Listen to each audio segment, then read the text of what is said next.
Wah, mau ada tamu istimewa nih. Mesti kinclong, mesti rapi, mesti bersih. Rungkat, ente-entean. Ya. Oh, ya, ada apa, Mbak? Bukan kantin? Bukan, ini bukan kantin. Ini ruangan podcast. Oh, podcast. Ajak-ajak dong. Mau ikut? Mau. Jadi co-host saya yuk. Ayo, ikut yuk. Yuk. Kasih.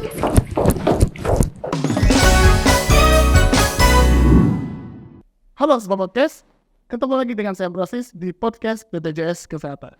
Semoga Sobat Podcast selalu dalam keadaan sehat dan tetap semangat ya. Karena bintang tamunya istimewa, tentunya untuk kali ini Brosis tidak sendirian. Anda co-hostnya, yaitu Mbak Inka. Hai. Waduh.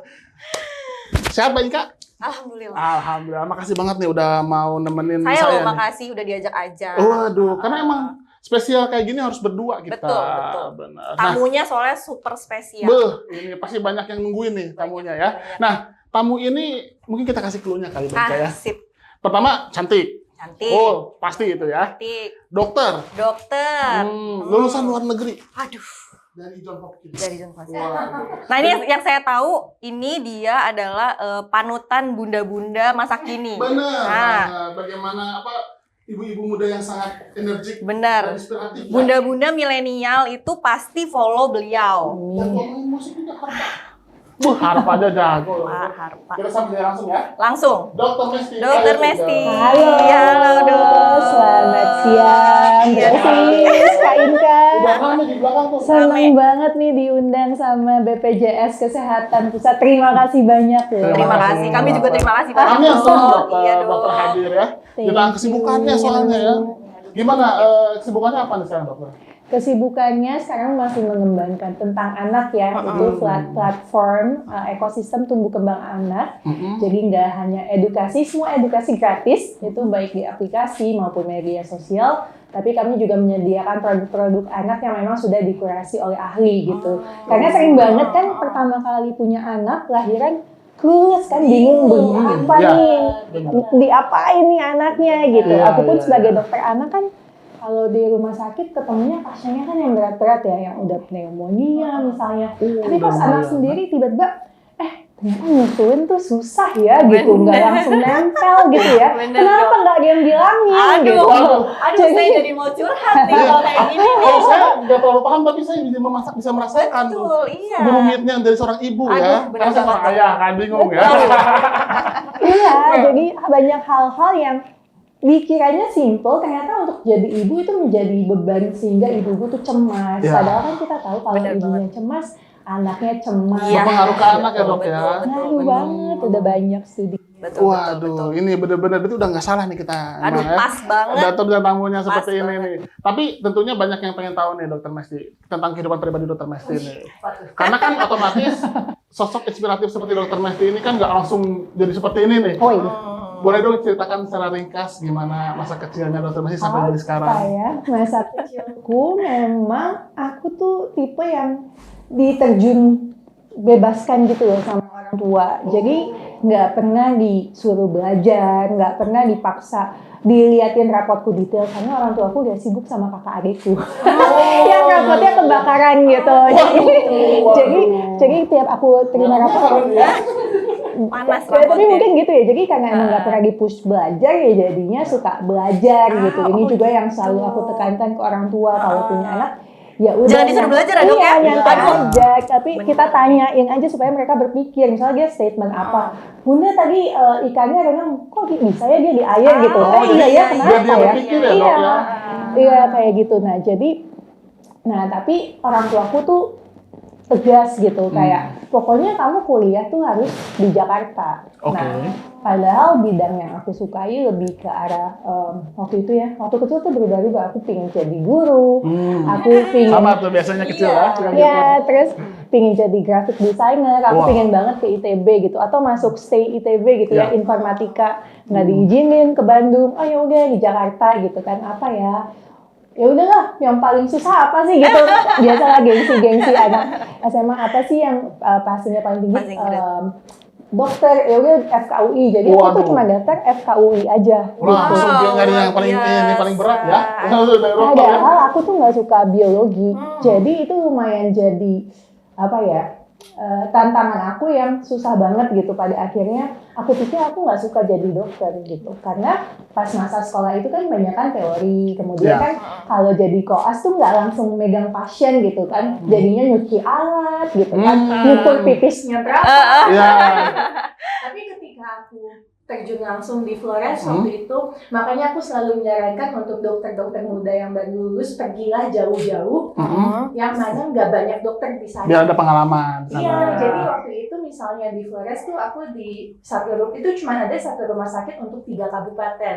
Jadi itu menjadi satu pusat rujukan yang di satu malam itu pasti aku jaga rumah sakitnya itu sendiri.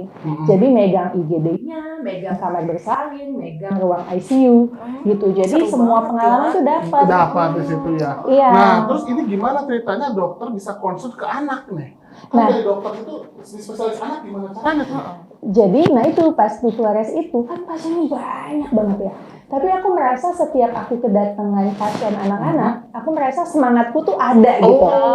Kayak nggak capek, langsung semangat lagi, pingin kayak nyayangin, anak masih kecil gitu, masa depannya masih panjang. Masih banyak. Dan Padahal sebenarnya aja rewel, semangat ya, biasanya Dok, ya? rewel ya dok ya kalau pasien anak ya, tapi Oh, dokter iya. malah merasa Iya, nyaman gitu ya dok ya. malah nyaman, terus kayak banyak harapan gitu ya, pingin anaknya sehat lagi. Nah, kayak pasiennya datang jam 3 pagi pun anak-anak tuh aku nggak kesel, maksudnya kayak semangat banget gitu. Iya. Jadi dari situ aku melihat, oh kayaknya emang aku passionnya di anak gitu. Oh, cocok Iya, banget iya, deh. iya. Apalagi sekarang kalau bicara anak, isunya sekarang tentang stunting ya. Benar banget, itu yang lagi hits banget nih sekarang, jadi isu di mana-mana ya dok ya. Seperti Iya, apa emang Mbak Inke isunya tuh? Jadi sebenarnya ya dok, memang kan dokter Mesti ini kan concern banget ya masalah kesehatan anak, khususnya stunting ya dok ya. Jadi memang sedih banget di Indonesia ini sekitar 24,4% itu balita di Indonesia itu mengalami stunting dok.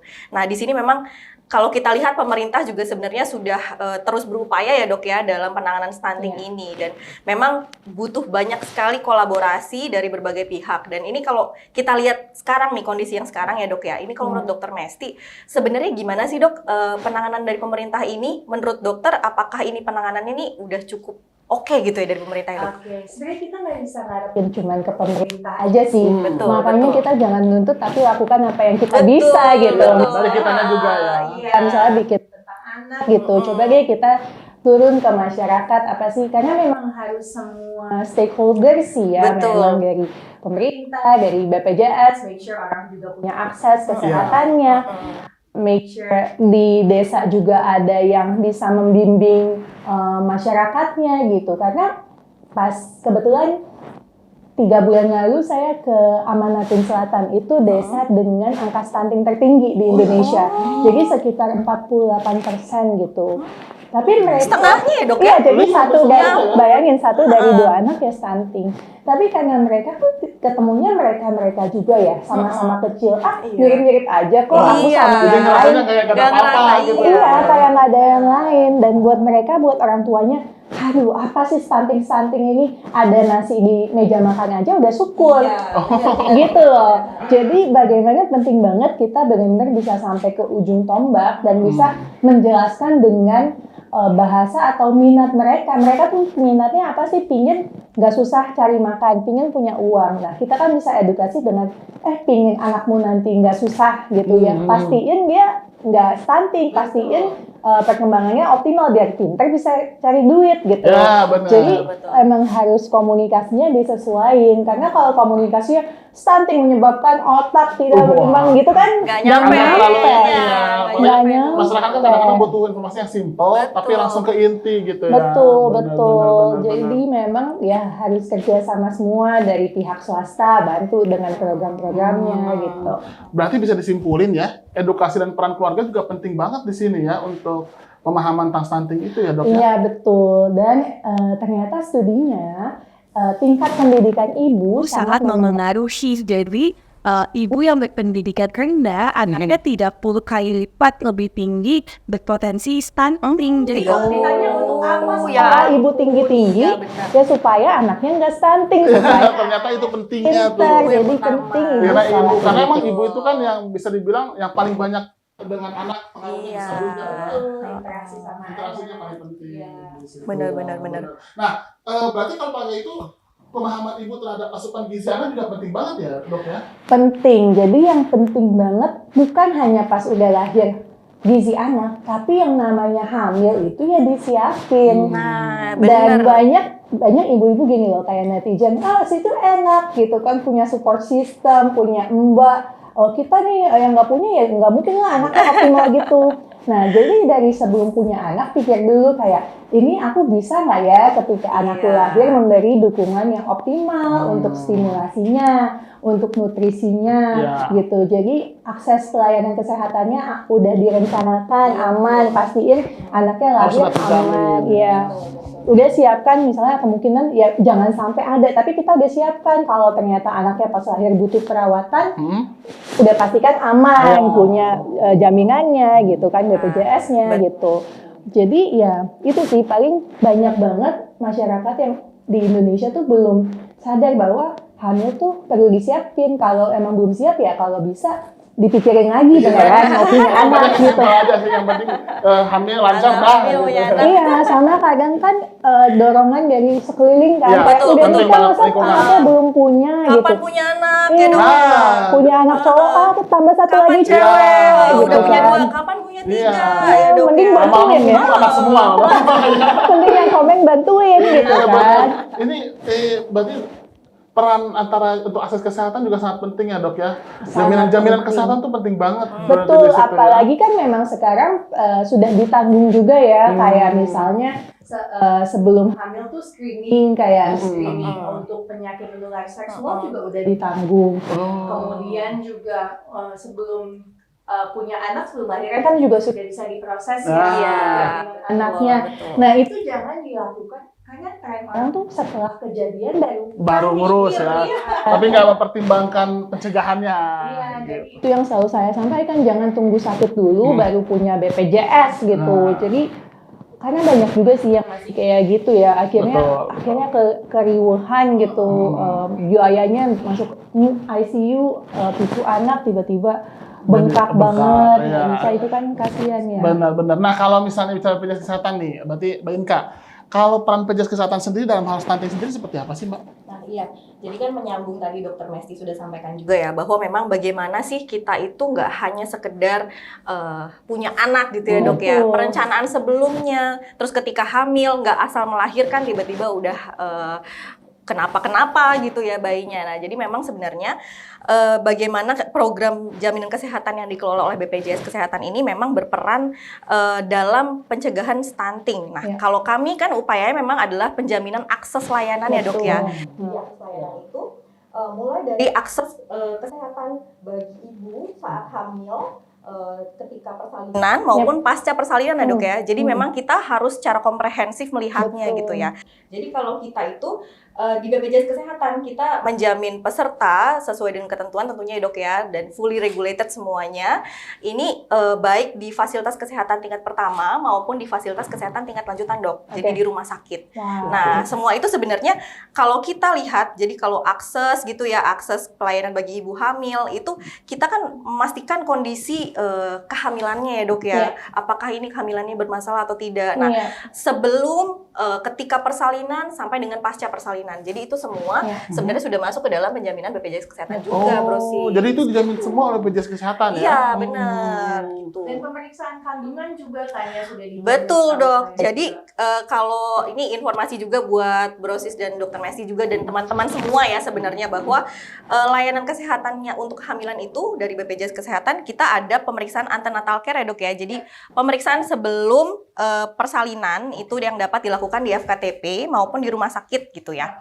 Nah, kalau di FKTP itu di sini kita ada 6 kali pemeriksaan dok. Jadi kita menyediakan 6 kali pemeriksaan, di mana 2 diantaranya itu adalah pemeriksaan dengan USG. Jadi tahu loh, setahu tuh 4 kali, 6 Iya, kali sekarang ya. udah berubah ternyata dok. Ya. Jadi Kapan memang berubah? iya baru dok, baru. Jadi memang kita ada penambahan di sini benefitnya menjadi lebih banyak supaya dalam upaya supaya nanti si ibu hamil ini terpantau gitu dok. Kalau misalnya ada kondisi-kondisi darurat yang harus dilakukan. Nah ini jadi di sini ada 6 kali termasuk 2 kali USG. Kemudian untuk selanjutnya proses persalinan juga di sini bisa dilakukan di FKTP maupun di FKTL juga. Jadi bisa di FKTP kalau dia butuh kondisi yang ternyata harus sulit, dirujuk ya, ya. ada komplikasi ke rumah sakit juga gitu. Oh, gitu. Kemudian nggak hanya itu aja, BPJS Kesehatan juga menjamin pelayanan pasca persalinan ya. Yang kita biasa kenal postnatal care gitu ya dok ya. Jadi PNC ini dapat dilakukan di FKTP juga, ini dapat sebanyak 4 kali, di mana 3 diantaranya itu pemeriksaan ibu dan juga anak, dan 1 diantaranya ini adalah pemeriksaan ibu saja gitu. Nah jadi dalam kondisi BPJS ini menjamin nggak hanya saat persalinan saja gitu. Nah ini banyak sekali mungkin sobat podcast yang belum tahu Iya, ya. benar. Penting Jadi banget kita sebenarnya akses layanan ini sudah dibuka selebar-lebarnya, dan kita upayakan sebenarnya peserta JKN ini bisa mendapatkan pelayanan yang komprehensif sehingga stunting ini bisa ya setidaknya mungkin berkurang ya dok ya. Iya, iya. Terus signifikan berkurangnya ya. Iya seperti itu. Nah, kalau dokter sendiri melihat inovasi kesehatan seperti ini bagaimana dok? Ya bagus sekali dong, dan ini memang yang perlu disuarakan ke Betul. masyarakat. Betul. Perlu diedukasikan ya. Dia bahkan baru tahu loh tadi Betul, 4 kali loh, yang kita betul. 4 kali.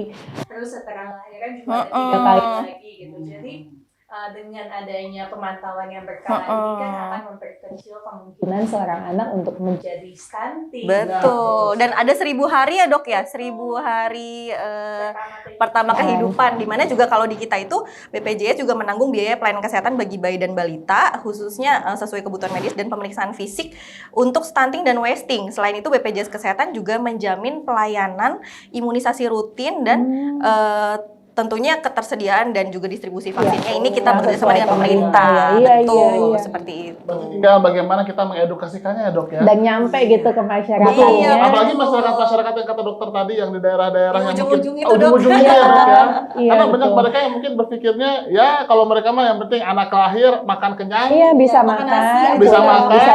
udah cukup. Padahal tidak diperlihatkan keseimbangan gizinya dan lain sebagainya ya dok ya. Iya, betul. Nah, kalau misalnya menurut dokter sendiri nih, peranan BPJS Kesehatan yang kita tahu kan bahwa kita sudah 10 tahun nih, mau 10 tahun BPJS Ya. Kesehatan sendiri. Tadi juga sudah ada banyak inovasinya. Bagaimana dokter melihat program JKN sendiri? Wah, sangat terbantu sih. Terima kasih banget nih program JKN dan BPJS. Karena kan kebetulan sebelumnya saya memang di Rumah Sakit Rujukan Nasional ya. Iya. Jadi memang itu sekalinya, apalagi kita kan sebagai dokter tuh yang submit diagnosis, tata laksananya apa, itu Oh, kan iya. kelihatannya angkanya ratusan juta satu pasien nih. bener. Iya, bayangin kalau nggak punya JKN kan gimana gitu. Apalagi kan orang tuanya misalnya harus dari Papua ke Jakarta, di Jakarta nggak kerja gitu. Jadi sesignifikan itu. Dan memang yang saya lihat seringkali pasien itu baru memproses BPJS-nya setelah ada masalah gitu. Oh, kebanyakan begitu ya. Iya, jadi awareness yang harus diangkat adalah jangan sampai tunggu itu kejadian, tapi mungkin kita bisa memberi gambaran yang udah kejadian tuh kayak apa supaya betul. mereka bisa relate gitu ya. Sehingga udah proses nih, karena banyak juga yang belum tahu, tapi kita pun pernah loh angkat bagaimana cara memproses JKN dari anaknya belum lahir, dan itu engagementnya tinggi banget. Oh, Kita penasarannya fokus tinggi berarti ya? Iya, jadi konten-konten praktikal gitu kan hari ini yang engagementnya tinggi tuh yang praktis, yang benar step by stepnya bisa langsung dikerjain Iya, gitu. iya, benar. Dan ya itu sih, jadi awareness-nya penting banget diangkat karena memang JKN ini sangat membantu sekali. Nah, ada nggak pengalaman dokter mungkin waktu dulu, entah itu di daerah atau bagaimana, yang cukup menantang gitu? Terutama dalam hal bagaimana dia akhirnya di cover begitu. Iya, terlalu banyak sih ya. Wah, banyak banget ya. Banyak Bukan ada lagi ya. banyak banget, bahkan sampai yang harus operasi jantung, bedah otak gitu-gitu kan. Itu kan biayanya luar Besar, biasa betul, banget betul. gitu. Ya paling banyak banget sih, kayak misalnya waktu saya di Flores waktu itu sih belum JKN ya gitu. Ya tantangannya adalah seringkali fasilitas yang di daerah terpencil itu masih belum memadai, sehingga mereka harus dirujuk ke pusat kota. Nah itu biayanya belum ada tuh di tanggungan. Siapa tahu BPJS mau memikirkan membantu gimana supaya pasien di desa bisa nyampe ke kota. Gimana tuh? Tapi harusnya ada peran Pemda juga ya dok. Iya benar. Bener ya. Ada Pemda yang bagus yang memang saya apresiasi banget, benar mengcover semua biaya akomodasi, transport gitu. Semoga bisa direplikasi. Karena tadi ya nggak bisa kerja sendiri gitu Betul. kan. Memang harus ini ya, harus melibatkan Berbagai semua pihak stakeholder, ya. iya. Stakeholder Betul, penting sekali, betul. gitu. Kayaknya hampir 98% sih semua yang saya bertemu gitu ya di Rumah Sakit Nasional ya dengan JKN sih. Alhamdulillah ya. Nah, kalau dokter sendiri bagaimana melihat ke depannya nih ya? Kalau kita lihat dari semua effort yang sudah kita punya, apakah ada kemungkinan si stunting itu sendiri bisa di-reduce dengan cepat gitu dok? Kalau negara lain bisa, kenapa kita enggak? Karena sudah banyak sukses story-nya sih, kayak Korea Selatan ya, Jepang gitu. Dulu kecil-kecil, sekarang tingginya udah signifikan bertambah di atas Indonesia. Dan yang sedihnya adalah dari World Bank, mereka memprediksi bahwa potensi masa depan generasi muda Indonesia itu produktivitasnya berkurang, nggak akan optimal sebesar 53%. Wah, di atas. Jauh ya. Jadi kalau 50% ya? iya karena stunting ini, jadi kalau kita nggak membenahi itu sekarang, ya kita akan kehilangan momen dan generasi bonus demografi ini ya, yang adanya kan jadi bentar lagi rugi. mau ada ya tuh dok. Iya, yang betul. ada rugi demografi. Makanya penting banget tadi sih, kehamilan itu harus direncanakan. Kalaupun nggak berencana hamil, ya udah pastikan dengan kontrasepsi misalnya, atau pastikan, ini yang orang Indonesia nggak aware, setiap perempuan yang berisiko hamil, mau niat mau enggak tapi lu berisiko hamil, itu dianjurkan untuk konsumsi asam folat. Harus konsumsi asam folat gitu. Nah, hal-hal seperintilan ini sih yang mungkin masyarakat perlu aware gitu. Dan jangan lupa peran bapak. Sebagai penegak ya. Karena datanya adalah bapak 50% tuh nggak aktif terlibat dalam kehidupan parenting si anak, bapak. Peran ayah. Fatherless ya dok ya.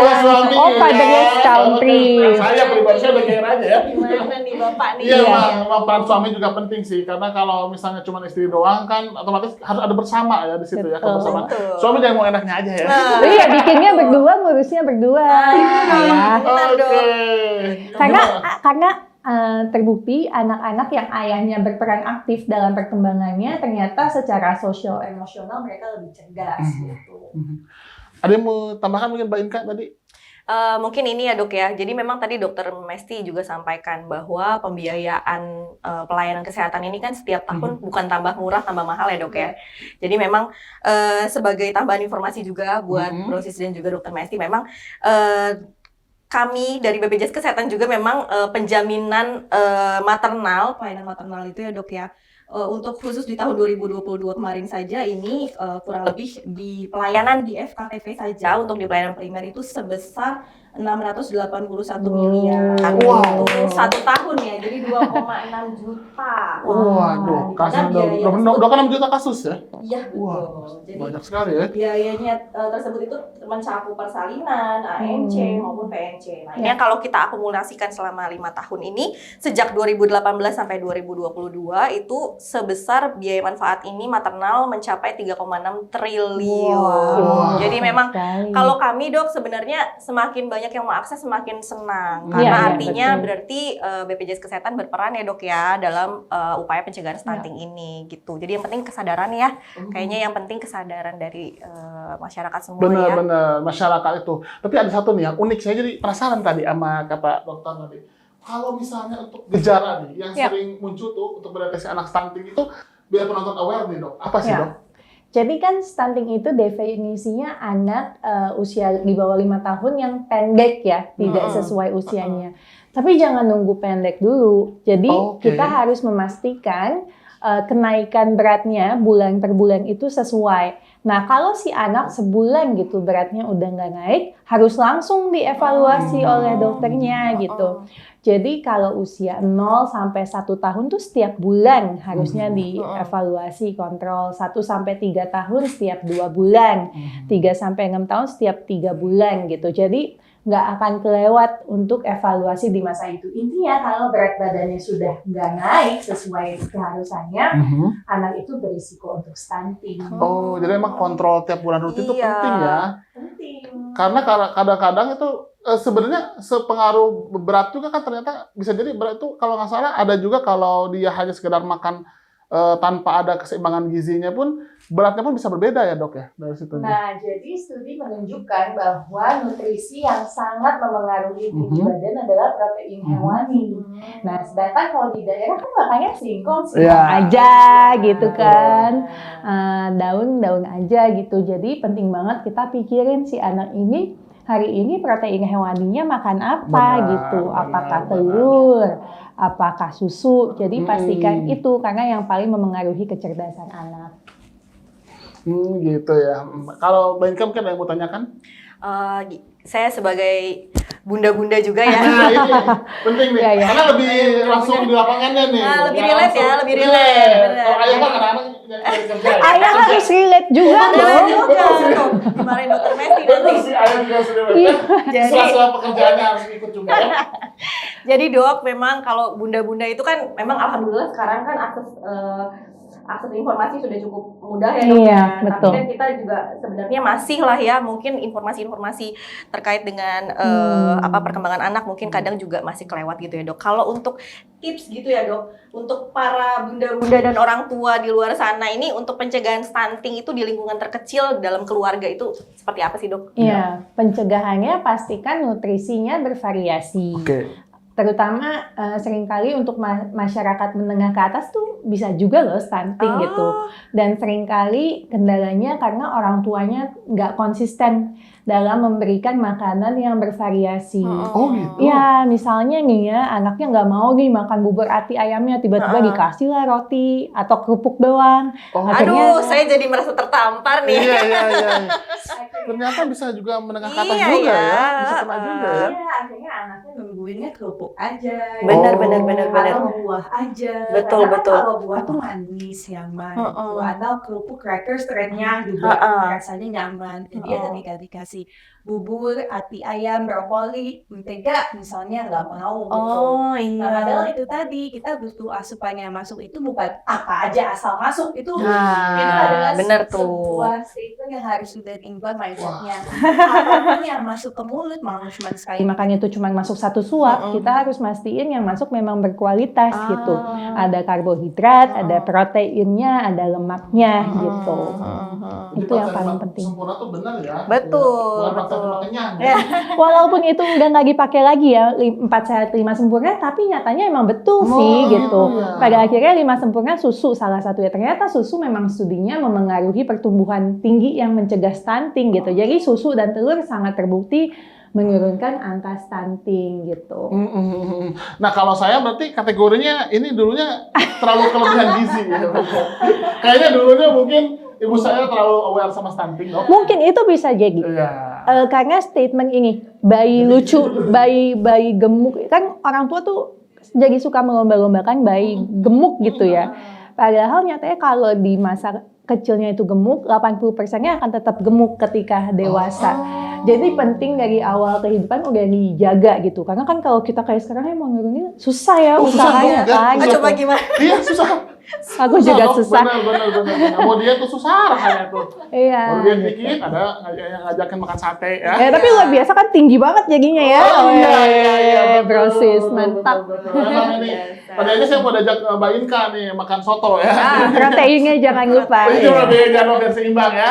Oke, ini asik banget nih bahasannya nih kali ini ya, benar-benar ya. Jadi kalau ternyata memang pemahaman tentang stunting itu penting. Dan saya baru tahu kalau ternyata stunting itu tidak hanya untuk kalangan menengah ke bawah ya, tapi menengah ke atas pun bisa juga terjadi terkena ya. Betul.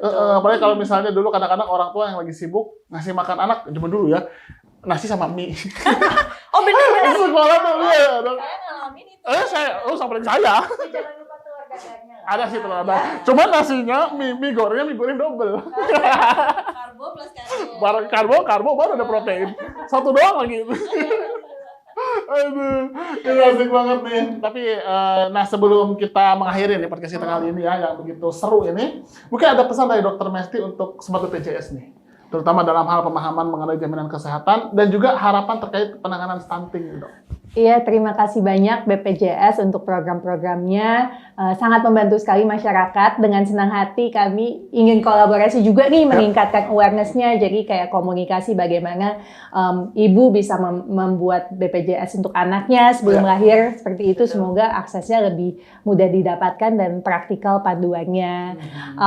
Kemudian untuk para penonton di sini, pastikan kehamilan itu direncanakan. Kedua, butuh kerjasama semua pihak, terutama ayah bundanya ya, karena sudah banyak studinya ternyata perkembangan anak itu bukan bagaimana ayah bundanya komunikasi ke anaknya, tapi bagaimana anaknya melihat bagaimana ayah bundanya berkomunikasi. Atau misalnya orang tuanya single parent, jangan sedih karena ternyata nggak ada perbedaannya perkembangan anak yang single parent atau yang orang tuanya lengkap. Tapi yang berbeda adalah apakah anak itu setiap hari melihat huru-hara di rumah atau enggak. Jadi keharmonisan itu sangat penting sekali. Dan ini juga berhubungan dengan stunting. Karena kalau anak yang stres, mereka nggak mau makan. Nah, kunci mencegah stunting adalah, satu yang aku lihat banget di lapangan adalah orang tua yang tenang. Nah, untuk menjadi tenang kan harus dibekali ilmu ya. Harus tahu, percaya, sehingga dia akhirnya jadi percaya diri ya, Dok, gitu. ya. Iya. Nah, jadi kalau anaknya tenang, bahagia, pasti biasanya mau makan. Nah, kalau misalnya berat badannya sudah nggak naik nih 1 bulan, langsung konsultasikan ke dokternya. Oh, begitu ya. Jadi ternyata tidak hanya kita komunikasi ke anak, yang paling penting justru malah ayah ibunya komunikasinya ya. Betul. Yang lebih penting justru itu, bukan ibunya. Kan sering tuh ibunya ke anak, hai sayang, ke bapaknya ngomel-ngomel. Saya harus kasih tahu sih saya tuh. Ngomel sih, Dok. Nah, gimana Nom? Bapaknya bikin kesel soalnya ya. Aduh, luar biasa banget ini. Seru banget ya, Mbak Inka ya. Aduh, saya maaf waktunya terbatas ya. Iya. Ya, Karena jadi mungkin- jangan lupa ya dipersiapkan bekal dengan BPJS-nya, Betul, JKN-nya. paling penting itu ya, Dok ya. Itu penting banget karena kita nggak akan tahu dan kita harus mempersiapkan segala kemungkinan. Betul. Yang namanya sakit kita nggak pernah tahu Kita ya. nggak pernah tahu, Benar. betul. Oke, itulah sebuah podcast kita kali ini dengan Dr. Mesti. Makasih banyak Dr. Mesti. Makasih ya. Bro Sis, Sudah makasih Mbak hadir Inka. di sini. Thank Sehat you. selalu, Dr. Amin, Mesti. sehat juga Bro Betul, Sis, nanti Mbak kita Inka. tunggu momen selanjutnya kita bisa bareng-bareng lagi. Iya, semoga bisa collab lagi ya, Dok, ya. Amin, amin. Juga semoga Amin. nanti dalam penanganan stunting ini kita semua juga bisa memberikan kontribusi yang terbaik ya. Amin. Ya, dengan cara masing-masing. Betul, dan juga saling bekerja sama. Betul. Ya, sendiri-sendiri. Betul. Begitu ya. Oke, jangan lupa teman-teman untuk selalu jaga kesehatan diri dan keluarga. Jangan lupa juga kita akan ada lagi podcast selanjutnya dengan narasumber yang tidak kalah istimewa. Dan pastinya jangan lupa untuk like, subscribe, dan share video ini di semua sosmed teman-teman. Saya Brosis dan Inka. nah, see you next time. See you. See you.